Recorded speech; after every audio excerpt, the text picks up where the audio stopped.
você, pessoal lindo e maravilhoso do 9º ano. Como você pode notar, estou aqui no Maker. Acabei agora de fazer correção. Correção nada, né? A verificação das avaliações que vocês fizeram e avaliações naquelas, né? Porque era uma prova diferenciada, etc e tal.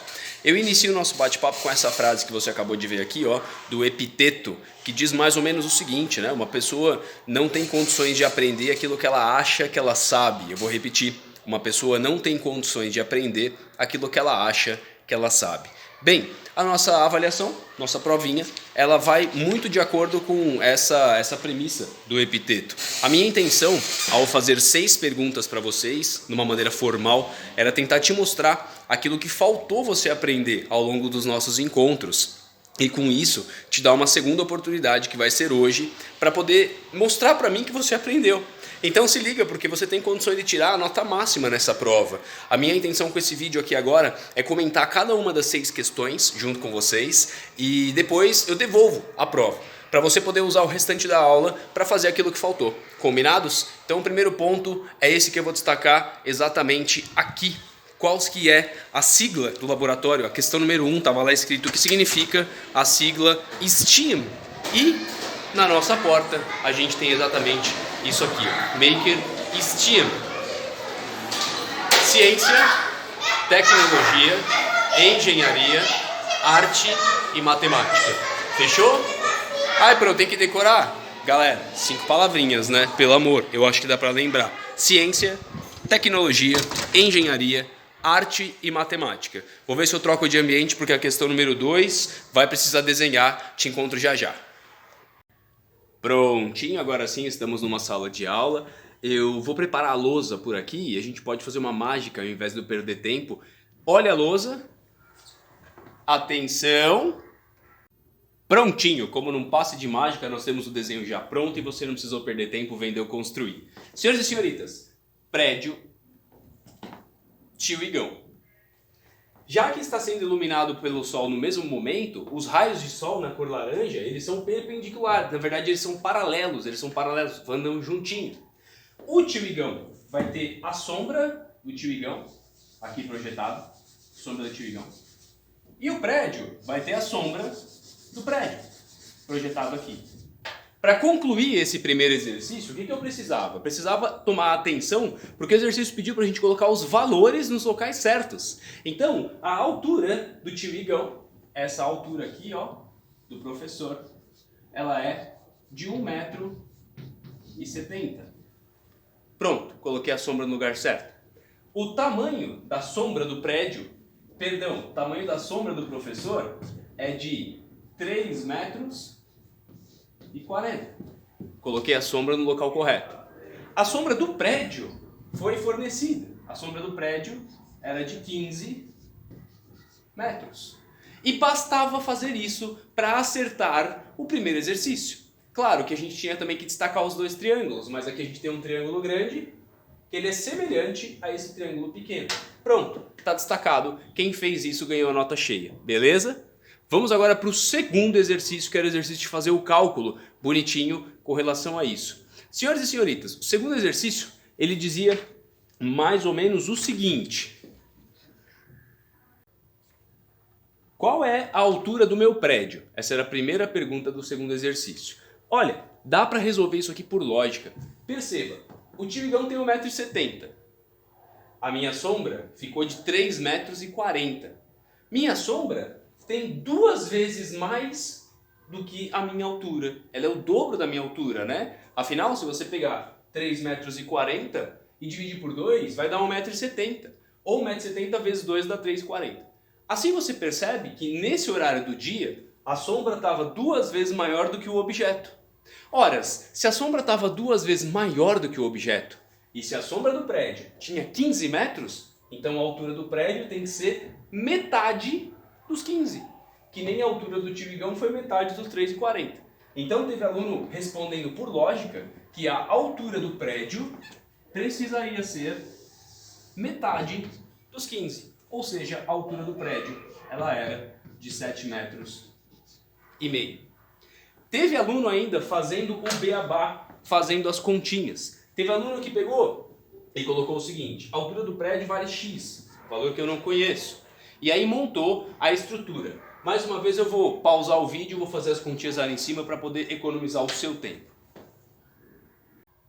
Prontinho, como mágica as contas já apareceram aqui em cima. Eu não sei se vai dar para ver muito bem daí, qualquer coisa eu levanto um pouco o celular. Vamos lá, eu vou levar você para ver junto comigo. Então, ó, o pessoal colocou x dividido por 15 é igual a 1,70 dividido por 3,40. Da onde vem isso? X é a altura do prédio, 15 a sombra. Então, a altura verdadeira dividida pela sombra, tá lá em cima, é igual à altura verdadeira dividida pela sombra. Isso, respectivamente, para o prédio e para o ser humano. Tá lá, ó, a altura do prédio que eu não sei, pela sombra que eu sei, a altura do ser humano que eu sei, pela sombra que eu sei. Próxima etapa foi pegar esse 15 que estava dividindo do x e passar para lá multiplicando pelo 1,70. Então ficou, ó, 15 vezes 1,70 dividido por 3,40 igual a x. Perceba que dessa parte da conta, para chegar ali embaixo, o que a gente fez foi simplificar. 1,70 pelo 3,40. O de cima é metade do de baixo é o dobro. Então eu simplifiquei 1,70 com 3,40, ficou um 2 aqui embaixo. Olha lá, ó, x igual 15 dividido por 2. Logo, x, altura do prédio, é igual a 7,5 metros. E de verdade, o prédio onde eu moro tem 7,5 metros. Respondemos o primeiro trechinho do exercício 2. O segundo trecho perguntava o seguinte: considerando que cada andar do meu prédio tenha 2,5 metros, quantos andares você calcula que tenha o edifício onde eu moro? Bom, como agora a gente já tem a altura total do prédio, que são 7,5 metros, sabendo que cada andar tem 2,5 metros, então um andar tem 2,5 metros. 2 andares, 2,5 com 2,5, 5 metros. 2 andares são 5 metros. Se eu somar 5 com mais 2,5, vai dar 7,5. Aí, tá vendo? O prédio onde eu moro tem 3 andares. Afinal, 3 vezes 2,5 vai dar a altura total do prédio. 7,5. Resposta pro exercício completo. O prédio onde eu moro tem 3 andares. Que é justamente o valor que vezes 2,5 vai dar a altura total, 7,5 metros. Compreendeu até o momento? Vamos ver então como é que fica a próxima questão da prova. Já fizemos as 3 primeiras, hein?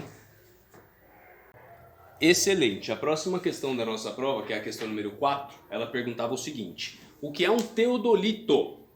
Para que ele serve e como ele funciona? Coloquei ainda que talvez desenhos ajudem na sua explicação. Essa era a questão número 4.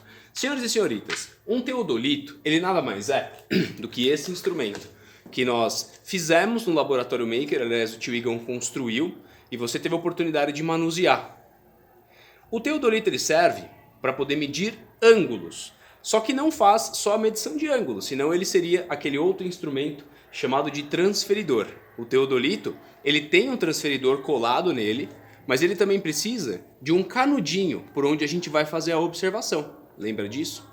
Para poder utilizar o teodolito, a gente costuma fazer o seguinte: colocá-lo numa superfície plana, que foi o banquinho para todas as turmas, e aí a gente precisa escolher um local onde a gente vai fazer o tiro, mas não é tiro de verdade, nada de pólvora, nada de violência, esquece a guerra da Ucrânia. É um tiro em que a gente vai mirar o nosso canudo para o ponto onde a gente quer observar. No caso, faz de conta que estivéssemos lá no parquinho, que foi o que a gente fez. Faz de conta que eu coloquei o teodolito em cima do banco, tô aqui observando e medi lá em cima, lá onde acaba o prédio e começa o céu. Pronto, parou aqui. Aí a gente precisa vir aqui na frente e fazer a medição desse ângulo. Na verdade eu vou usar a lousa aqui para poder rabiscar um pouquinho. Vamos de novo com o passe de mágica, hein? Maravilha, passe de mágica já bem realizado.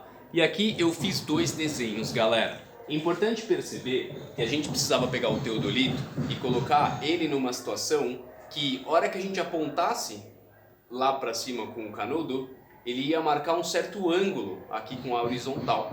Um ângulo, eu vou ter que abrir mais o dedo, né? Um ângulo aqui assim, com a horizontal. Tal como eu fiz no desenho.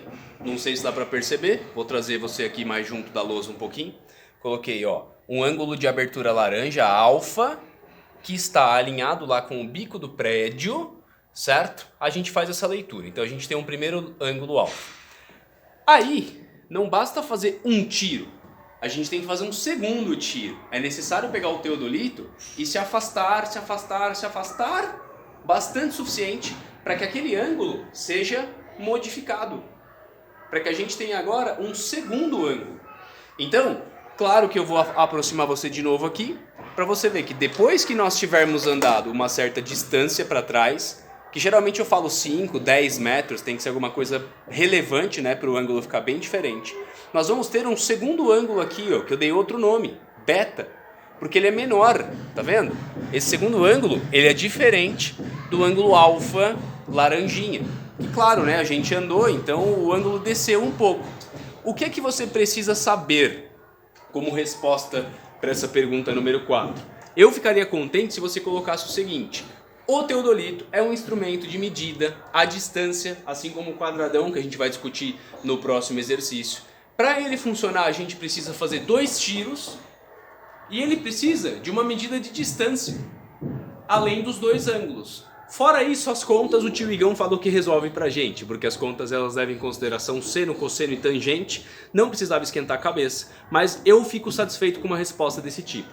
Teodolito é um instrumento que consegue medir distâncias através de ângulos, diferença de ângulo. É isso, fechou? Espero que vocês tenham conseguido compreender essa resposta da questão número 4. Vamos para a questão 5?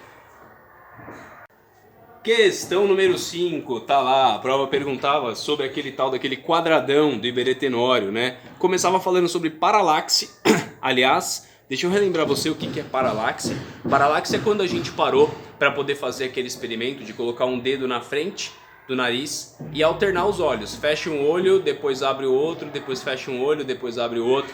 Lembra disso? Essa é a paralaxe, é a mudança do fundo com relação ao que você está observando, sobretudo quando você troca um olho de lugar. E para poder fazer o experimento da paralaxe, a gente utilizou esse cara aqui, ó, que era o tal do quadradão do Iberê Tenório.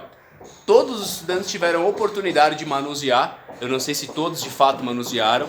É um quadradão que a gente assistiu lá o vídeo da confecção, com alguns olhais, o nome desse preguinho aqui, ó, é olhal.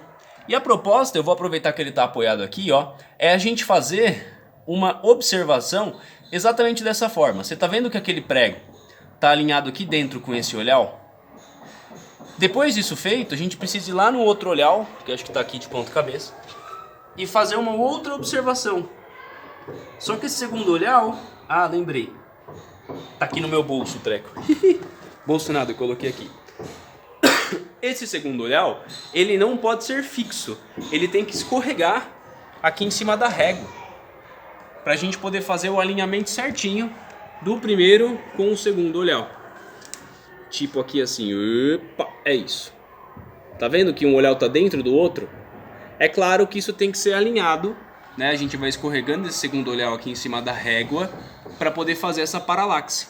E a parte matemática da coisa, o tio Igão mostra para você. Eu só vou pedir 1 segundo de novo para poder fazer minha boa e velha mágica aqui na lousa. Então eu vou apagar tudo, preparar a lousa e lá vamos nós como num passe de mágica. Prontinho, tadã! Mais uma vez apareceu como mágica aqui. Vejam só, tentei demonstrar nesse desenho como é que fica o nosso quadradão de 1 metro de lado. Aqui eu fiz também aquele pedacinho extra do quadrado, que é onde vai uma régua para poder escorregar o olhalzinho que é móvel, beleza? E aí a gente fez o desenho aqui propondo observar alguma coisa que está a certa distância do quadrado. No caso, desenhei uma florzinha.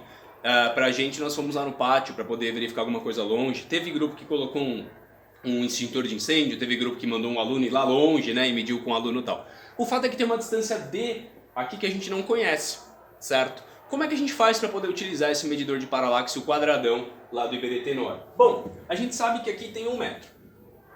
Além desse 1 metro, tem uma distância D que eu desconheço. Esse triângulo é um triângulo maior, que a gente tem condições de fazer aqui, ó, toda essa reta azul, a reta laranja mais o branquinho, e a reta branquinha com mais esse pedaço da régua, esse pedaço R. Eu vou trazer aqui para você poder ver isso aqui no zoom manual. Veja, quando a gente precisa alinhar esse olhal com o olhal do canto e o objeto que eu estou querendo enxergar lá, todos os três estão numa linha reta, pontilhada em azul aqui. Isso obrigatoriamente faz com que essa pecinha, a pecinha do olhar móvel, ela saia desse canto e se desloque na régua. Subiu! Esse tanto que ela se deslocou é fundamental pra gente, porque esse tanto ele vai dar origem a mais um triângulo. Vejam só, a gente tem aqui ó, dois triângulos que são semelhantes. A gente consegue trabalhar com esse triângulo de 1 metro e D com um outro triângulo, D e 1 metro e aqui 1 metro e esse R. Então são dois triângulos e duas pequenas incógnitas. Enfim, a parte matemática da coisa ela não foi perguntada exatamente nesse exercício, mas eu queria saber como é que usa, para que serve. Então, me basta um desenho, me basta uma explicação, me basta você falar de paralaxe, me basta você dizer sobre distância desconhecida e uma outra distanciazinha que a gente mede aqui. Deu para entender mais ou menos qual é que é a proposta? Senhores e senhoritas, está feito esse penúltimo exercício. Esse foi o 5º exercício de Iberê Tenor. E aí eu vou até pegar a câmera aqui, ó, pra você poder dar uma volta na sala com o tio Igão, enquanto eu vou conversando, porque o último exercício da nossa prova, ele perguntava o seguinte, exercício 6, tá escrito assim, para que servem as aulas no laboratório Maker STEAM? Essa resposta eu deixo com você. Você responda o que quiser, não pode deixar em branco. Eu vou ler com todo carinho cada uma das... São 25 alunos, 3 nonos anos, das 75 respostas. Para mim vai ser um privilégio entender para que serve o Laboratório Maker na sua perspectiva. Então tá aí, a avaliação foi comentada, agora vai chegar o momento de eu devolver a prova para você e você faça os retoques necessários, combinado? Beijo no coração, obrigado pela atenção, tchau e...